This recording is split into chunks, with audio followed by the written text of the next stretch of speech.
কালীঘাট তৃণমূলকে এমনই অনুমতি দেওয়া হয়েছে, তবে সেটা লক্ষণ রেখা টেনে দেওয়া হয়েছে।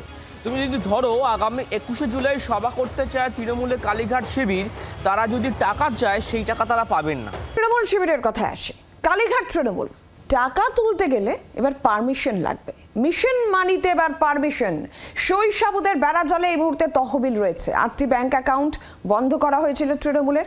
অ্যাকাউন্টে খোলার আবেদন জানিয়ে হাইকোর্টে কালীঘাটপন্থী তৃণমূল কংগ্রেস গিয়েছিল। খানিকটা স্বস্তি মিলেছে, তবে টাকা তুলতে গেলে পারমিশন লাগবে। অ্যাকাউন্টে টাকা খরচ করতে গেলে কালীঘাট তৃণমূলের হাত পা সেই বাধাই রয়েছে এবং নজরদারি চালাতে স্পেশাল অফিসার হিসেবে নিয়োগ করা হয়েছে অবসরপ্রাপ্ত বিচারপতি সুব্রত তালুকদারকে। সুতরাং কালীঘাট তৃণমূল যদি টাকা তুলতে চায় তাহলে সেই অনুমতি পেতে এবার যে নির্দেশ দেওয়া হয়েছে যে টাকা তুলতে গেলে অনুমতি লাগবে, খরচ করতে গেলে অনুমতি লাগবে, হাইকোর্টের সেই নির্দেশকে চ্যালেঞ্জ করে এবার সুপ্রিম কোর্টে যাচ্ছে ঋত শিবির। অর্ণবাংশু নিয়োগে এই মুহূর্তে সরাসরি প্রতিনিধি রয়েছেন আমাদের সঙ্গে। অর্ণবাংশু, তার মানে হচ্ছে এই যে তৃণমূল কংগ্রেসের অ্যাকাউন্ট বা তহবিল এই মুহূর্তে শৈশাবদ নিয়মের বেড়াজালে, টাকা খরচ করতে গেলে তুলতে গেলে লাগবে পারমিশন। ঠিক কি নির্দেশিকা রয়েছে আদালতে?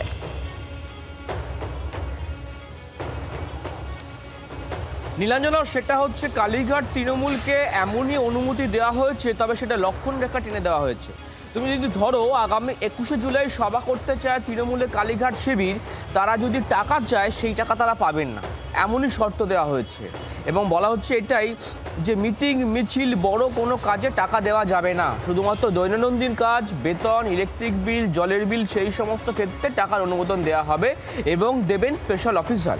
এখানে শেষ হলো, কিন্তু বিষয়টা হচ্ছে গতকাল সওয়াল পর্বে লক্ষ্য করা গিয়েছিল যে যারা ঋতব্রত শিবির তারাই বলছে আমরা আসল তৃণমূল, আমাদেরকে বঞ্চিত করা যাবে না। সুতরাং আসল তৃণমূলকে সেই লড়াই এখনো চলছে। এমতো অবস্থায় কলকাতা হাইকোর্টের এই নির্দেশ ঋতব্রত শিবিরের কাছে আংশিক ধাক্কা বলা যেতে পারে।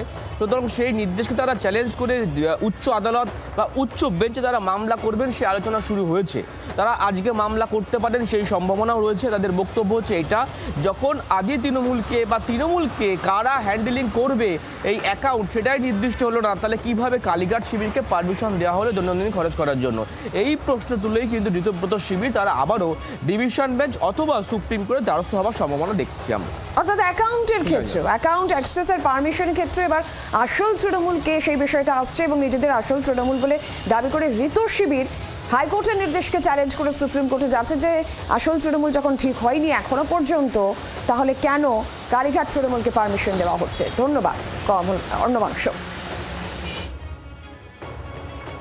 অর্ডারটা হলো একজন স্পেশাল অফিসারকে অ্যাপয়েন্ট করা হয়েছে, মাননীয় বিচারপতি সুব্রত তালুকদার, হাইকোর্টের প্রাক্তন বিচারপতি। তিনি দায়িত্বে থাকবেন টু লুক ইনটু যে অ্যাকাউন্টের কি এক্সপেন্ডিচার হচ্ছে না হচ্ছে।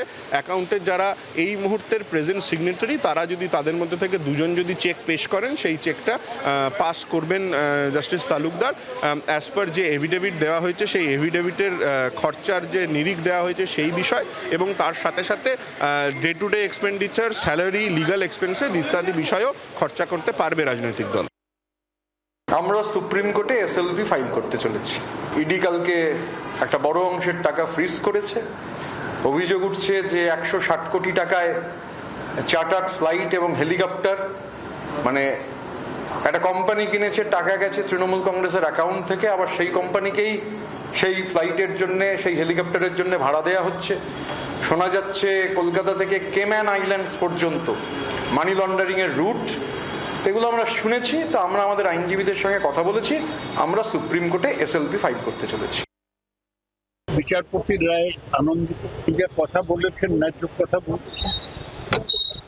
উনি একটা সুযোগ দিয়েছেন যে একজন জজের কাছে টাকা থাকবে, আমাদের যে নিয়মিত প্রয়োজন তার থেকে তুলতে পারবো। তার কারণ আমাদের তো এখনো নির্বাচনে কিছু দেনা আছে, আবার নিয়মিত ইলেকট্রিক বিল, কর্মীদের মাইনে আছে। জজের এই রায়ে আমাদের খুব উপকার হবে। হাইকোর্ট বলেছেন যে এই অ্যাকাউন্ট পুরোদস্তুর বন্ধ রাখার মতো উপযুক্ত কোনো প্রমাণ পাওয়া যায়নি। অভিযোগ আর প্রমাণ এক জিনিস নয়। দৈনন্দিন কাজ কর্ম খরচ করা যাবে, স্পেশাল অফিসার দেখবেন। মহামান্য আদালত তাদের পর্যবেক্ষণে উঠে এসেছে আপনারা তো এই অ্যাকাউন্ট থেকে টাকা নিয়ে নির্বাচন করেছেন।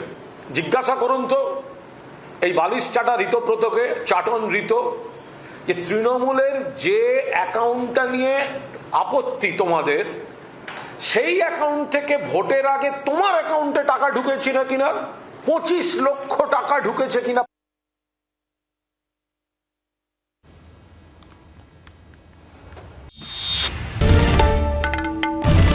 বাংলার আওয়াজ, বাঙালির আবেগ, জি 24 ঘন্টা।